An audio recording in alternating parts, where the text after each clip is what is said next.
এমন সুন্দর কাপ্তাই লেক দেখতে চাইলে একবার হলে অবশ্যই চলে আসুন কাপ্তাই। প্রথমে দেশের যে কোনো জায়গা থেকে চলে আসবেন চট্টগ্রাম বদ্দারহাট, সেখান থেকে চুয়েটের সামনে দিয়ে কাপ্তাইয়ের উদ্দেশ্যে রওনা দিন।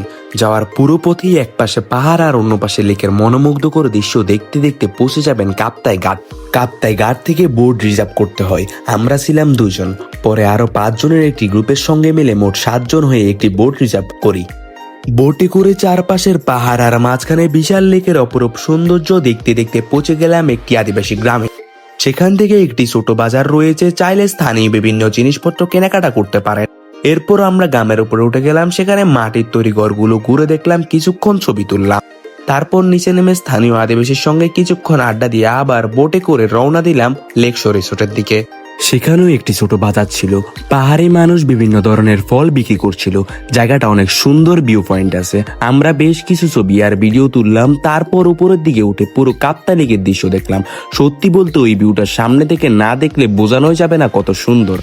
এরপর কিছুক্ষণ আড্ডা দিয়ে আবার বোটে করে কাপ্তাই ঘাটের দিকে ফিরতে শুরু করলাম। ফেরার পথে দূর থেকে দেখলাম মেঘের নিচে বৃষ্টি হচ্ছে।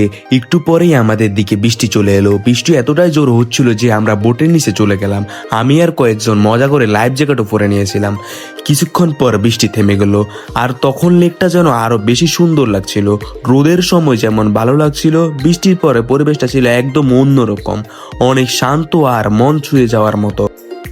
এরপর আমরা রিভার ভিউ ক্যাফেতে গেলাম। জায়গাটা ছবি তোলার জন্য দারুণ। সামনে কর্ণফুলী নদী আর পেছনে সবুজ পাহাড়, সব মিলে অসাধারণ একটি দৃশ্য। কিছুক্ষণ ছবি আর ভিডিও করার পর চলে গেলাম প্যানোরামা জুমে, যেখানে বসে কিছুক্ষণ শুধু প্রকৃতির উপভোগ করলাম। এরপর দিনের ঘোরাঘুরি শেষ করে আবার চট্টগ্রামের উদ্দেশ্যে রওনা দিলাম।